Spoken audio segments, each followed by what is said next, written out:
La verdad, ni siquiera sé cómo empezaron las cosas con Lorena, mi vecina. No es que fuéramos amigas, pero nos saludábamos cada mañana cuando coincidíamos en la puerta y hasta intercambiábamos recetas para los tamales en Navidad. Lo que pasó después, nadie lo hubiera creído posible. Katy, mi esposa, siempre le ha encantado decorar para la Navidad. Desde que tengo memoria, ella ha sido la que se encarga de cada detalle, de los colores de las luces hasta los muñecos de nieve y renos de plástico que coloca en el jardín. Este año, como teníamos un poco más de dinero, quiso hacer algo especial. Puso una enorme corona en la puerta. Compró guirnaldas que resplandecían al anochecer y hasta consiguió unas figuritas de renos luminosos. La verdad, hasta a mí me sorprendió lo bien que quedó todo, como sacado de una postal, de un cuento de Navidad. No pensé que alguien pudiera sentirse molesto por algo así, menos nuestra vecina Lorena. Al principio creí que era solo incomodidad por tantas luces que habían, por la decoración, los colores llamativos, pero una noche, mientras estábamos en la cocina, vimos desde la ventana cómo ella miraba la casa con una cara que sinceramente nunca había visto en ella. Era como una mezcla de envidia y resentimiento. Le conté a mi esposa Katy, pero ella se limitó a reír, diciendo que seguramente era solo mi imaginación. Sin embargo, con el pasar de los días, la situación fue volviéndose cada vez más tensa. Una tarde me crucé con Lorena y en vez de saludarme, se limitó a mirarme de arriba abajo y siguió de largo.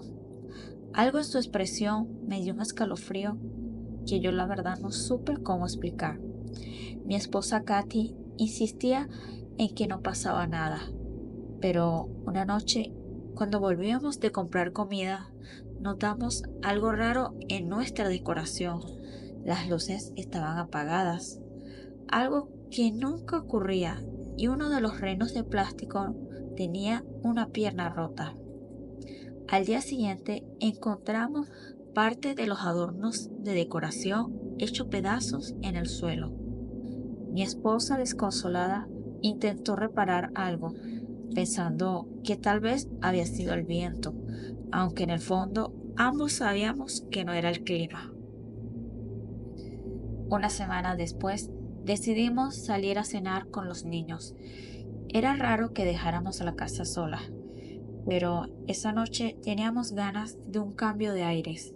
Queríamos salir de la rutina. Cuando nos subimos al auto, vi de reojo que alguien estaba asomado en la ventana de la casa de Lorena observándonos. Y era ella. Tenía esa misma expresión de resentimiento en la cara que había visto días atrás. A mitad de la cena, una extraña sensación de inquietud se apoderó de mí. Miré a mi esposa Katy, que estaba contenta con los niños, y pensé en que tal vez debería volver a la casa para revisar que todo estuviera en orden. Pero no quería preocupar a mi esposa, así que traté de sacudirme esa idea. De regreso, apenas doblamos la esquina, nos dimos cuenta de que algo andaba mal.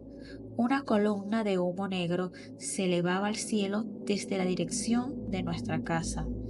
Aceleré como loco con el corazón latiendo a mil. Cuando llegamos, vi las llamas devorando al frente de la casa. Los bomberos estaban allí, tratando de controlar el incendio, pero todo estaba envuelto en llamas. El jardín, las decoraciones, el árbol que habíamos puesto en la ventana. Mi esposa comenzó a llorar, los niños gritaban y yo intentaba consolarlos, pero también estaba paralizado. Nos quedamos ahí viendo cómo nuestra Navidad se consumía en un espectáculo de fuego y cenizas. Fue entonces cuando algo me golpeó en la mente. Lorena. Recordé esa mirada el resentimiento y la envidia en su rostro. Algo en mi interior me decía que ella tenía algo que ver con esto. Los días siguientes fueron una pesadilla. Mientras tratábamos de procesar lo que había pasado, comenzaron las investigaciones.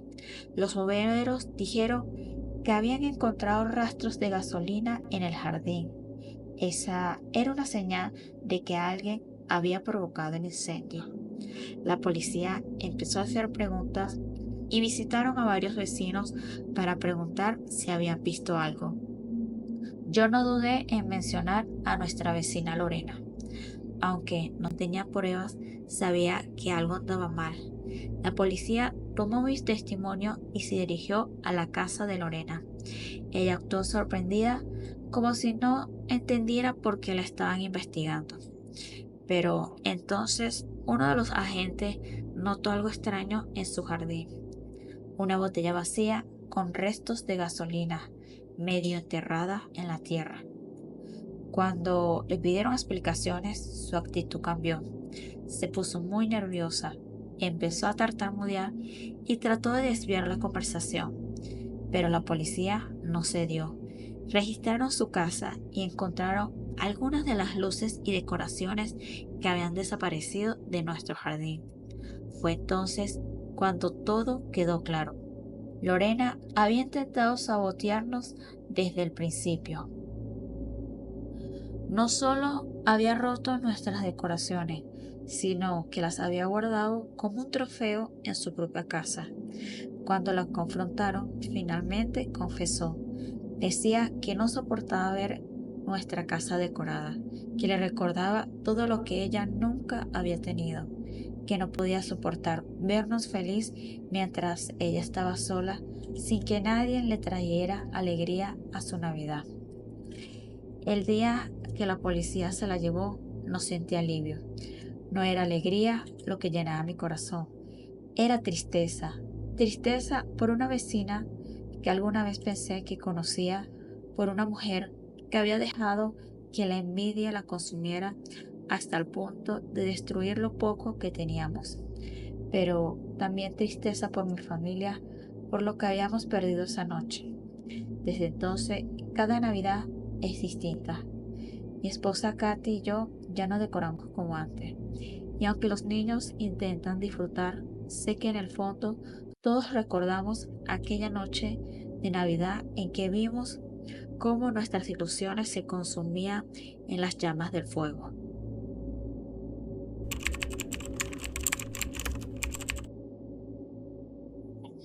Aquel 31 de diciembre del 2008 tenía que ser una noche especial, el último día de un año que quería dejar atrás. Mi nombre es Felicia. Ese día me había prometido a mí misma que esa noche iba a ponerle buena cara a las cosas, aunque por dentro sentía el peso de los gritos, las peleas y los silencios cargados que habían llenado nuestra casa desde que mi papá se fue con otra familia. Ese año había sido un infierno desde que se separaron. Mi mamá no había sido la misma y yo la entendía, claro que sí. Pero a veces me preguntaba si ella se daba cuenta de que Julián, mi hermano, estábamos allí, también sufriendo y sobreviviendo, intentando no ahogarnos en esa tristeza oscura que invadía cada rincón. Esa noche mi mamá estaba especialmente intensa. Supe que algo no andaba bien cuando la vi en la cocina cortando verduras con tanta fuerza que parecía que quería cortarse los dedos. Julián, mi hermano menor, estaba en su mundo, correteando por toda la casa. Solo tenía 6 años y aunque entendía poco sobre el proceso de separación, su manera de expresarlo era la hiperactividad. No podía quedarse quieto, corría de un lado a otro, como si así pudiera escapar de todo lo que estaba pasando. Cada vez que él soltaba un grito de emoción o hacía alguna travesura, mi mamá tensaba el rostro y apretaba los dientes. Yo la miraba desde el pasillo, esperando el momento en que se le pasara la rabia, pero nunca ocurrió. Empezó a gritarle a Julián, ordenándole que se callara. Pero él, inocente como era, no entendía que mi mamá no estaba en su buen momento. Seguía jugando, seguía gritando, y cada vez que lo hacía, podía ver a mi mamá poniéndose más y más tensa, hasta que su mirada se oscureció de una forma que nunca había visto antes.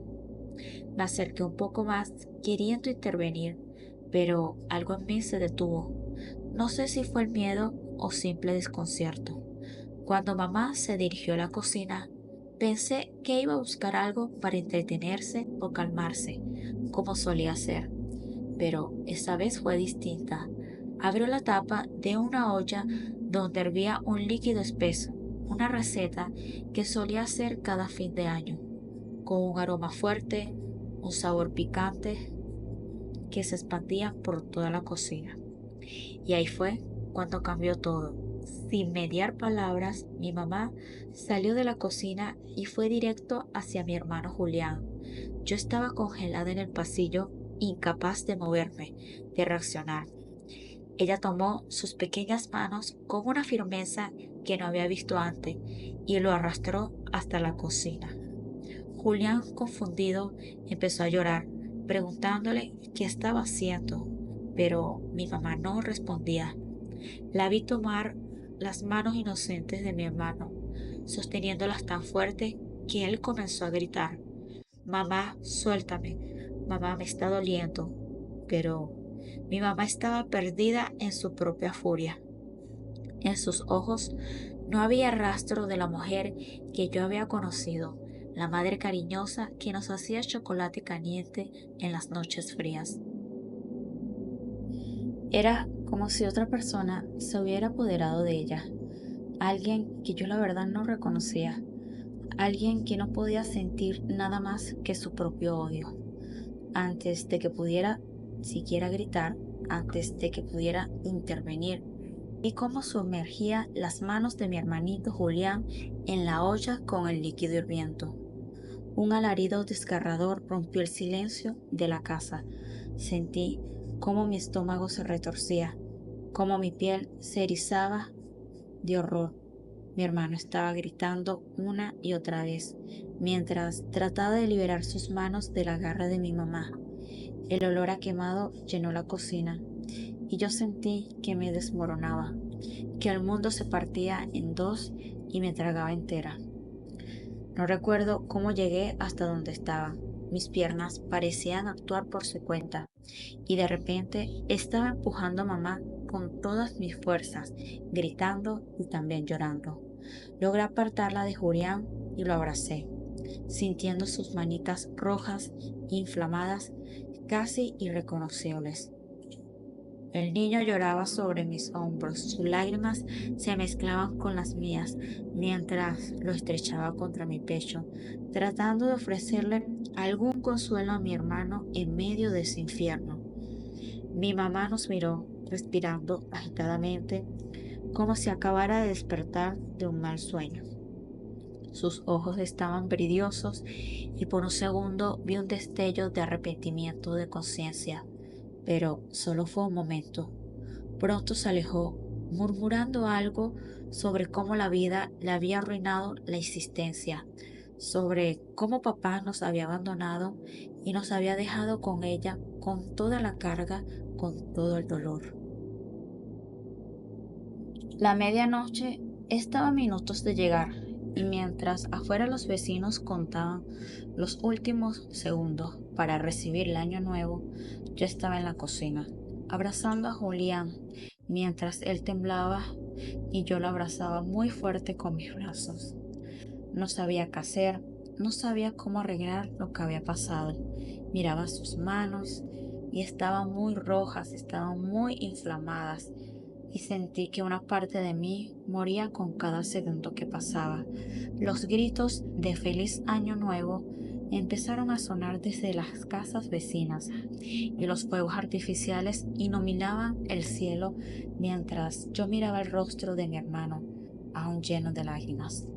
No podía pensar en el próximo año ni en promesas de cambio.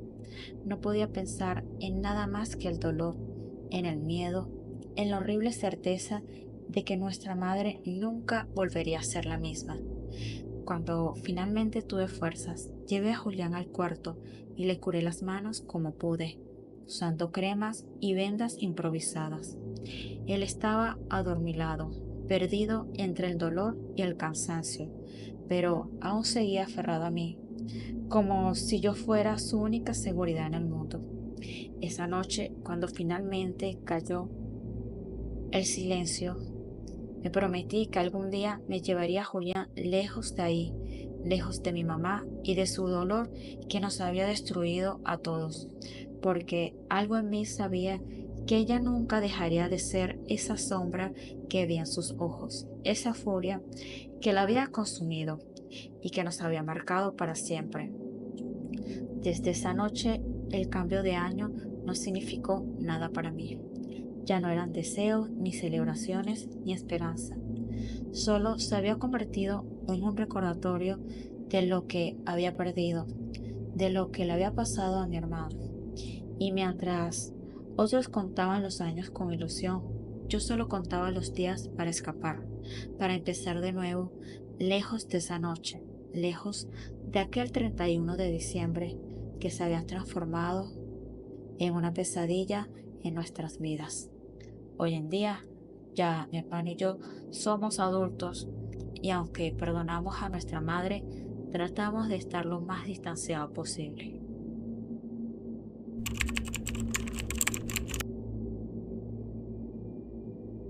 Jamás he sido un hombre que ha soñado con una gran vida. A mis 43 años, lo único que he logrado son trabajos que pagan poco y días que se repiten como un mal chiste. Pero en diciembre, al menos tengo un escape. Me disfrazo de San Nicolás, Papá Noel, el viejito pascuero, como lo quieran llamar, en un centro comunitario. No es la gran cosa, pero ver la sonrisa de los niños me da algo de paz, algo que en el fondo siento que nunca tuve. He tenido una vida difícil, no tengo hija, nunca he tenido esposo. Este año todo parecía normal. Apreté la hebilla del cinturón y me coloqué la barba falsa, aunque sabía que ya estaba un poco desgastada. No tenía dinero para comprar una nueva, pero pensaba que con un poco de suerte nadie notaría la diferencia. El centro comunitario estaba lleno esa noche. Los niños se rejuntaban alrededor, riéndose y gritando emocionados. Y por un rato me olvidé de la miseria, de las deudas que tenía, de mis días grises, de mi soledad.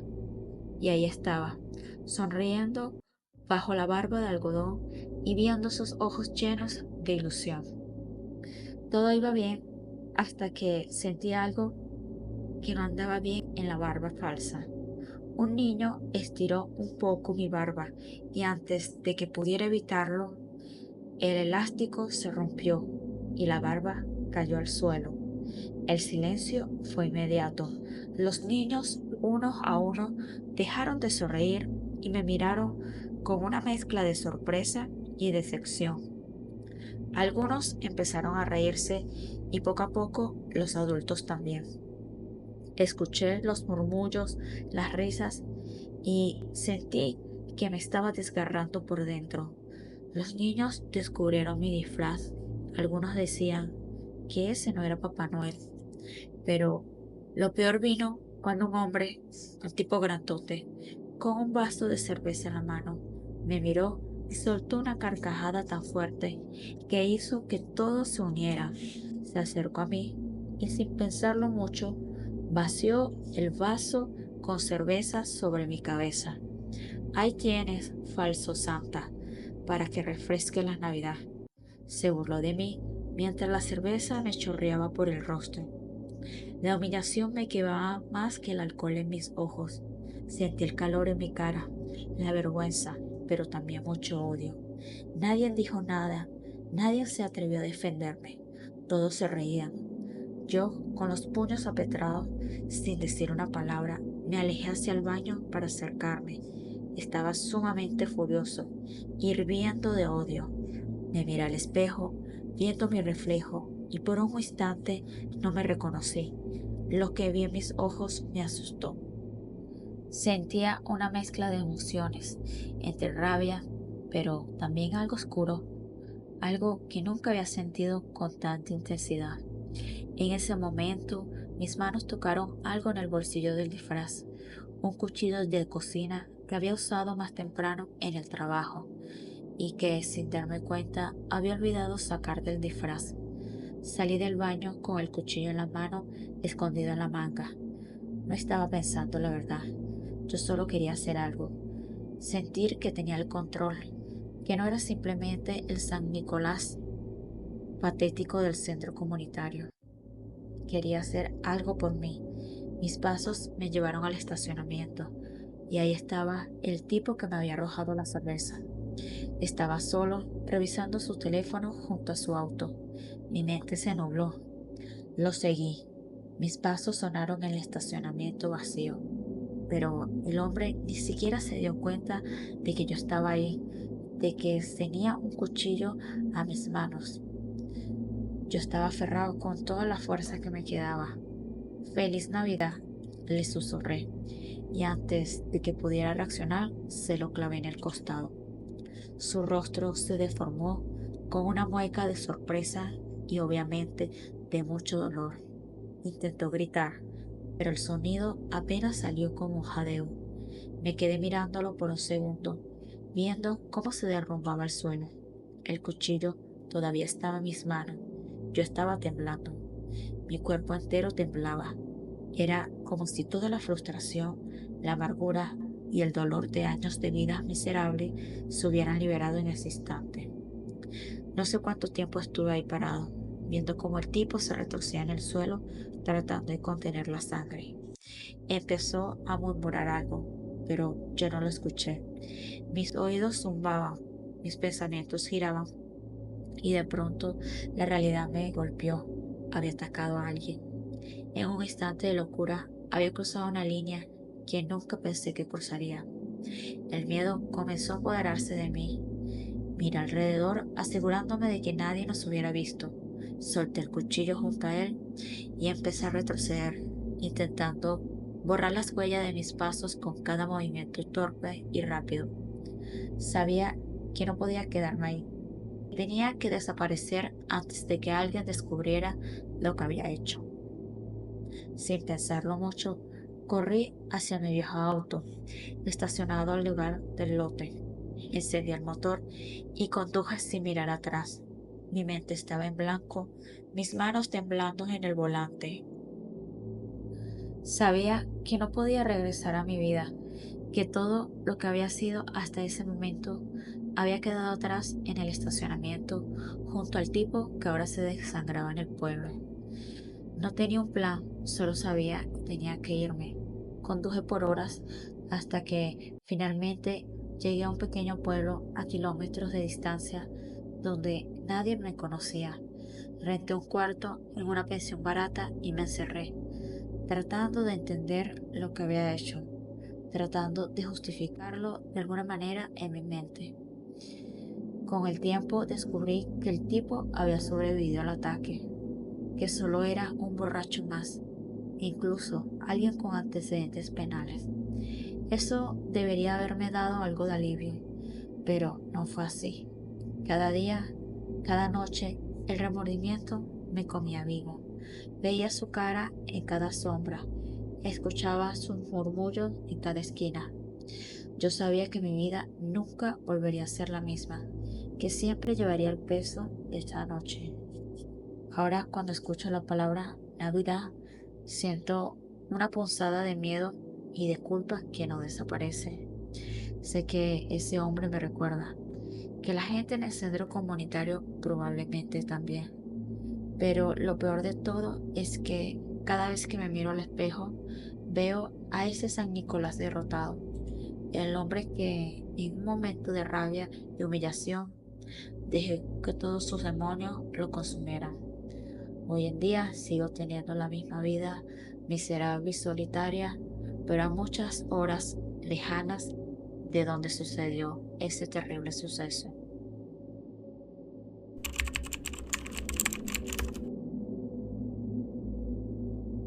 La noche en el centro comercial estaba abarrotada de familias y luces navideñas cuando me crucé con él por primera vez. Había tomado un trabajo temporal como modelo de los Duendes de Santa, una campaña en la que nos disfrazábamos para alegrar a los niños. Mi disfraz verde y rojo con campanitas en los zapatos y un gorro de punta me daba un aspecto casi ridículo, pero la paga era bastante buena. Había aceptado el trabajo sin pensarlo demasiado, buscando ahorrar algo extra para el fin de año. El centro comercial estaba lleno de mucha música navideña, olores dulces y una marea de familias cargando bolsas. Desde el mediodía yo me paseaba entre los puestos y el árbol enorme, saludando a los niños y sacándome fotos. Era una rutina cansada pero tranquila, hasta que él apareció. El tipo estaba disfrazado de San Nicolás, pero su aspecto decía mucho más allá. No era muy amable, tampoco parecía ser muy festivo. Su traje rojo parecía hecho a prisa, manchado de algo oscuro, y tenía una barba blanca colgando torcida, como si ni siquiera hubiera intentado ajustarla bien. Al principio pensé que era otro de los actores contratados. Me saludó con una voz extraña, arrastrando las palabras. Tenía un aliento fuerte a alcohol, tan fuerte que casi lo sentí desde 1 metro de distancia. Jo, jo, jo, señorita Duarte. Eso me dijo riéndose de forma exagerada. Algo en su risa me hizo sentir incómoda, pero no importa. Traté de sonreír y seguir mi papel. Eso era lo que yo esperaba. Pasaron las horas y él seguía ahí, rondando siempre cerca, observando cada uno de mis movimientos. Cuando me tocó el turno de ir al baño, sentí un alivio. Entré al pasillo trasero, lejos del escándalo de la gente. Estaba ansiosa por lavarme la cara y descansar, pero apenas cerré la puerta, detrás de mí escuché el sonido de unos pasos pesados. Me volví despacio con el corazón en la garganta y ahí estaba él, en el umbral del baño, bloqueando la salida. ¿Qué haces aquí?, logré decirle, tratando de mantener la calma. El tipo, aún riéndose, avanzó un paso más, tambaleándose. Su risa era distinta, ahora sonaba tipo maliciosa. Miré alrededor buscando algo con lo cual defenderme, pero no había nada. Los pasillos estaban desiertos. Apenas 1 o 2 luces parpadeaban sobre los espejos. Santa vino a traerte un regalito, pequeña duendecita, me dijo con una voz baja, casi susurrante. Traté de retroceder, pero ya estaba contra la pared. Mi corazón latía como un tambor en mi pecho. Le grité fuerte que se detuviera, pero el hombre siguió avanzando. Cada paso se escuchaba en el piso frío y vacío del baño. Fue en ese momento que sentí el primer golpe. Su mano, gruesa y pesada, se cerró sobre mi vaso. Intenté zafarme, pero era demasiado fuerte. Mi cabeza daba vueltas y el pánico se apoderó de mí. Sus dedos estaban apretándome cada vez más. En su rostro había una expresión de satisfacción sádica, como si estuviera disfrutando de mi desesperación. Me jaló hacia él y mi disfraz comenzó a rasgarse. La tela descendió bajo su fuerza bruta. Grité lo más que pude, aunque sabía que no había nadie cerca que pudiera escucharme. Intenté golpearlo, arañarlo, hacer lo que fuera necesario para escapar, pero él apenas reaccionaba, como si mis esfuerzos lo divirtieran aún más. Me arrastró hacia una de las puertas del baño y me lanzó contra el piso jalando mi cabello fuerte. El golpe sonó en mis huesos. La adrenalina me mantenía despierta, pero estaba perdiendo fuerza. Entonces lo escuché reír de nuevo, esa risa desagradable, casi como un eco en mi cabeza. Sabía que estaba atrapada y que él estaba disfrutando de ese juego, y eso me aterraba aún más. ¿Quién era ese hombre? ¿Por qué me estaba atacando? Cerré los ojos un segundo, intentando buscar algún fragmento de calma, alguna idea de cómo salir de ahí. Pero de repente, un sonido extraño irrumpió en el baño, un cascabel. No sabía de dónde venía, pero el hombre también lo escuchó, porque su risa se cortó en seco. La campanilla se escuchaba en el silencio, como si estuviera dentro de mi cabeza, un eco insistente que no nos dejaba en paz. Era como un sonido lejano que parecía moverse en el aire alrededor de nosotros. La verdad, no tenía explicación, pero era muy perturbador. Los ojos del tipo cambiaron. Una sombra de miedo pasó por su rostro, como si estuviera viendo algo que yo no podía ver. Soltó mi brazo y retrocedió, sus ojos mirando alrededor frenéticamente. El cascabel seguía sonando, cada vez más fuerte, como si estuviera dentro del baño, como si se acercara a algo, se acercara a alguien. Apenas tuvo tiempo de reaccionar cuando un golpe sonó en la puerta del baño. Alguien estaba afuera, algo que golpeaba con fuerza, y él comenzó a gritar. Era un grito desesperado, como si finalmente entendiera el horror que estaba ocurriendo. Se giró hacia mí, pero en sus ojos ya no había risa, solo puro pánico. El hombre que me estaba atacando ya tenía mucho miedo. La puerta se abrió de golpe y antes de que pudiera ver o quién estaba allí, el tipo salió corriendo, trompezándose desesperado por escapar.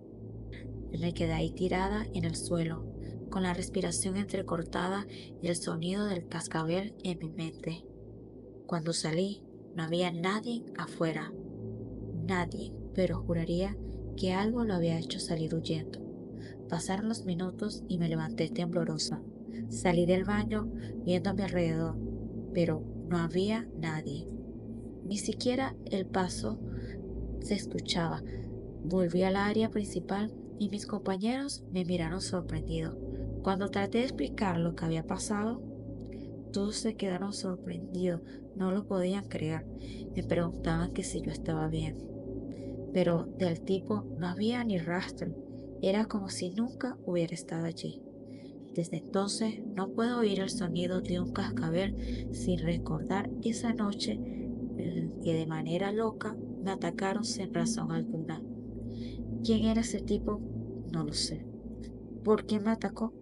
Tampoco lo sabré.